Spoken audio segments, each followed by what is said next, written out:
السلام علیکم ورحمۃ اللہ وبرکاتہ۔ معزز ناظرین حضرات، ہمارے یوٹیوب چینل امام الدین آفیشیل میں آپ حضرات کا خیر مقدم۔ امید ہے اللہ رب العالمین کی ذات سے آپ اچھے ہوں گے، اور دعا ہے اللہ کی بارگاہ میں اللہ آپ کو اچھا رکھے۔ ایک بڑی خوبصورت حدیث پاک میں آپ حضرات کی سماعتوں کے حوالے کر رہا ہوں، جو عبرت ناک حدیث پاک بھی ہے۔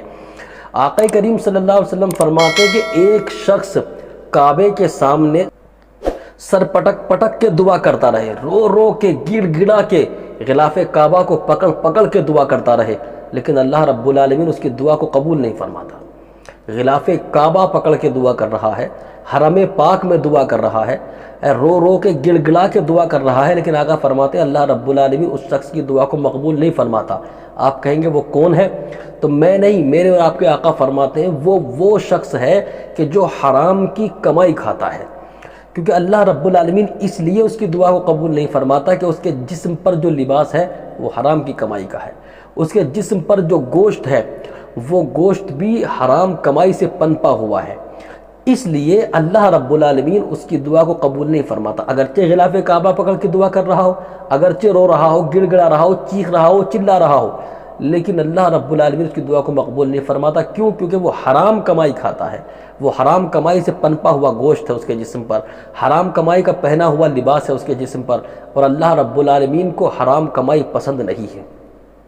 حرام طریقے سے کمانا یہ اللہ کو پسند نہیں ہے، کیونکہ اللہ رب العالمین حرام کو پسند نہیں فرماتا، اللہ رب العالمین حلال کو پسند فرماتا ہے۔ آج حلال اور حرام میں لوگ تمیز ہی نہیں کر پا رہے ہیں، بس جیسا بھی ہے آ جائے، جیسا بھی ہے آ جائے، حرام ہے تو وہ بھی، حلال ہے تو وہ بھی۔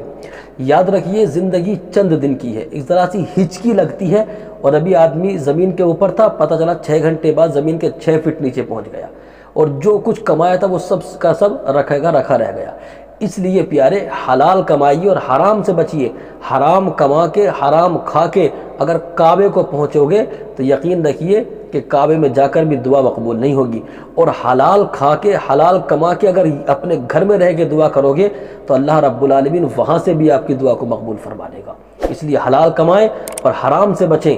اللہ پاک مجھے آپ کو سب کو عمل خیر کی توفیق عطا کرے۔ استغفر اللہ ربی من کل ذنب واتوب الیہ وما علینا الا البلاغ۔